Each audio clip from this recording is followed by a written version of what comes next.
Parang kailan lang noong nagsisimula akong mag-vlog. Simple lang naman ang hangarin ko noon, ang makilala at maging aware ang marami sa kondisyon na meron ako, ang Tourette Syndrome. Kung ano ba yung mga pinagdadaanan ko, yung magagawa at kaya ko. Gusto ko lang magbukas sa mata ng marami sa paligid ko, pero hindi madali. Madalas, parang walang naniniwala sa akin. Marami ang hinuhusgahan pa rin ako, ang aking pagkatao. Imbis na iintindihin, nagtatawanan pa nila ako. Pero hindi ako sumuko. Sa bawat video na ginagawa ko, sa bawat kwento na ibinabahagi ko, hinubog ko ang aking sarili at mas pinatibay ang layunin ko. Gusto kong ipakita sa kahit ganitong kalagayan ko ay hindi magiging hadlang ito sa mga pangarap ko. At dahil nga sa patuloy kong ginagawa, hindi ko namalayan na malayo din pala ang mararating ng ginagawa ko. May mga tao rin pala na tatangkilik sa aking ginagawa. May mga tao rin pala na may inspire sa ginagawa ko. At may mga tao rin pala na susubaybay sa aking kwento. At ngayon, heto ako. At isa sa mga nominado para sa Pinoy Mavericks Award 2024. Isang patunay na ang bawat paghihirap at pagtitiis ay may kapalit na tagumpay. Members of the press, my CME fellow colleagues, and last but not least, the Pinoy Maverick Awards nominees, together with their family members, welcome today, this evening, to our first ever inaugural Pinoy Mavericks Awards event. Marlon, you are truly a hard-working father, despite the challenges brought from Tourette.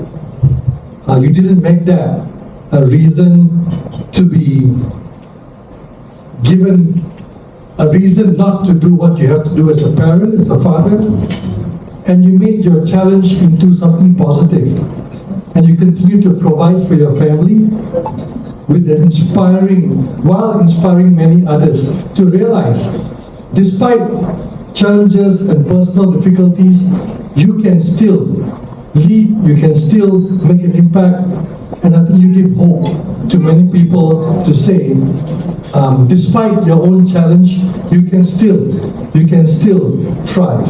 So congratulations. Turing ang iyong sarili at hangin na mula sa kalangitang kulubin. Pampanangyayan sa bawat nilalang mabubuhay ang lupang kulang sa iyo. Ikaw ang magsasabi, kaya mo to, tulad ng sagat ang law sa gitna ng mundo. Sigaw mo sa hangin, tuminig at magsilbi.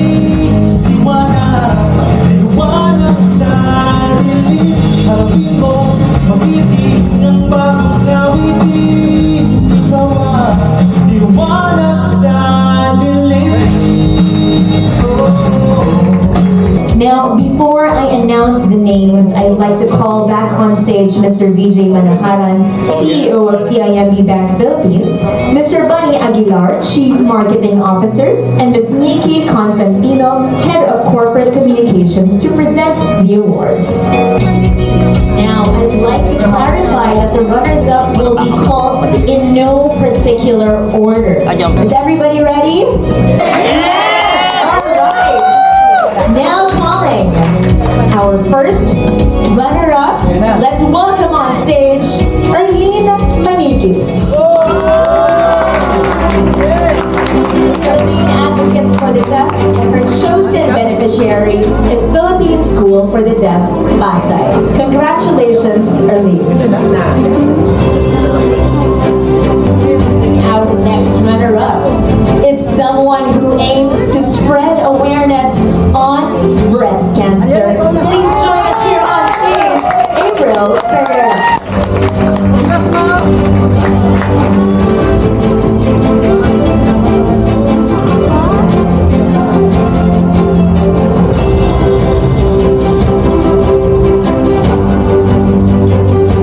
Congratulations, April.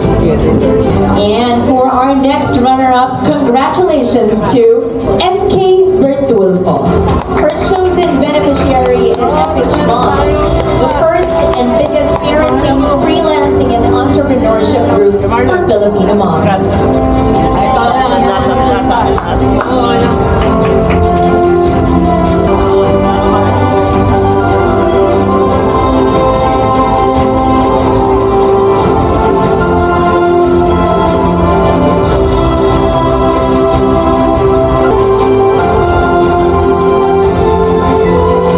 Ladies and gentlemen, we are finally at the peak of the night where we'll get to know the winners of the first ever Pinoy Mavericks Awards. Are you guys ready? Yes! All right. A Pinoy Maverick is an inspiration to fellow Filipinos, driving change in their communities. Tonight, we are honoring 3 individuals who have exemplified unparalleled courage, resilience, and perseverance in the face of adversity. And prior to the campaign, all nominees were also asked to choose a beneficiary with whom they can share half of their winnings so that they may continue paying it forward to deserving communities. Again, the winners will be called in no particular order. The sequence does not reflect the scores or the ranking of our 3 winners. For our first winner, please come up here on stage. Mr. Marlon Fuentes. Marlon's chosen beneficiary is Hana Huadamhaga.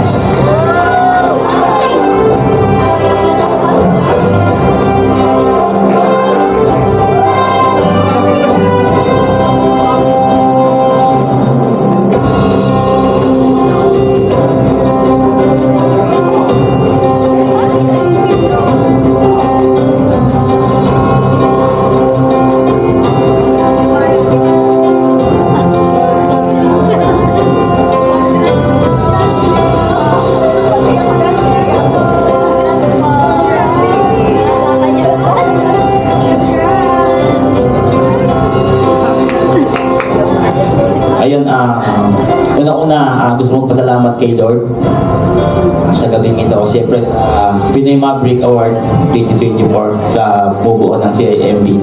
Maraming salamat sa inyo. Sa lahat ng nakasama ko na sumali dito, sa lahat ng nandito, lahat ng bubuo ng programang ito, maraming salamat sa inyo. Sana'y magsilbi akong inspirasyon sa lahat, lalo na sa mga katulad ko, na sa bawat tawa at panghusga ng iba, narito akong patuloy na nagpapakatatag, may positibong pananaw at tiwala sa aking kakayanan at patuloy na magpapalaganap ng kamalayan. Muli gusto sabihin ni Lord na may mas parating na magandang biyaya para sa akin. Kaya muli maraming salamat sa CIMB. Maraming salamat po at ginamit ng instrumento ng Panginoon para doon sa talagang maibiyayaan ng panalo nito. Maraming salamat po. Maraming salamat and congratulations, Marlon Fuentes. His chosen beneficiary is Bahay Kalinga in Bulacan. Our next winner, Miss Phoebe Fructuoso. Phoebe's chosen beneficiary is PAVE Philippines, a non-profit organization that aims to empower individuals to live with dignity, free from fear of sexual violence, and provide survivors with the resources they need to rebuild their lives. Hi everyone. So as I mentioned in my first video, my life is a tragic memory that turned into a beautiful testimony of how God is the remedy. I know I've been spitting a bunch of Bible verses throughout this entire competition, but I would just want to leave you guys with one last encouragement. It's one verse I've been meditating on all throughout creating my organization less than a year ago, and the blessings poured out. It's Proverbs 16:3. Commit your work to the Lord and your plans will be established. So thank you so much, CIMB Bank, and everyone behind this purposeful campaign. It's truly an honor to be your winner and to be called a Pinoy Maverick. Thank you. And to everyone watching this, salamat. Once again, congratulations, Phoebe. For our last winner, please come up here on stage to receive your award, Mr. Jericho Ramona.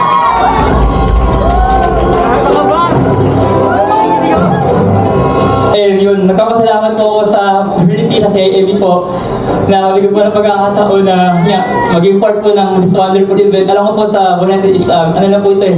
Simple lang po sa iba pero sa akin po at sa ibang tao is sobrang supernatural. Naniniwala po ako dahil sa mga tao po na naniwala sa suporta po sa akin and sa mga tao na nagpakita po ng wala sa akin and sa mga hindi ko nakaalam dahil hindi po kasi akong palaboy. And yun nga, nawala kasi yung mga magulang ko. Then dumating yung time nga, sabi ko nga po na sarsada, natutulog lang ako. Tapos sabi ko, pangarap ko lang na makakain lang ng manok. Pero hindi yung plano ng Diyos. And salamat po. Sobrang, this award po is dedicated po sa Lord and sa mga tao. And kumatuloy ko po yung journey ko po. May maniwala man o wala, may support man o wala, tuloy ko ang laban. Thank you po, glory to God. Thank you po. Congratulations, Jericho.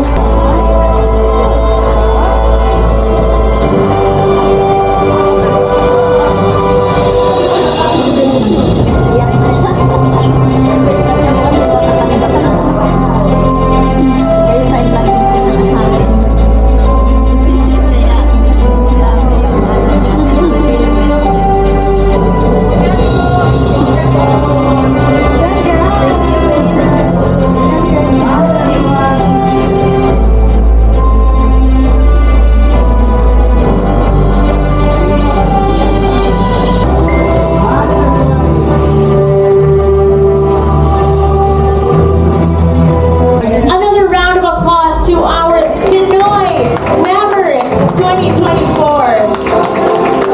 This is the first and certainly not the last time we will be hearing from them. We look forward to hearing more wonderful stories and magic that you will create with communities that you inspire.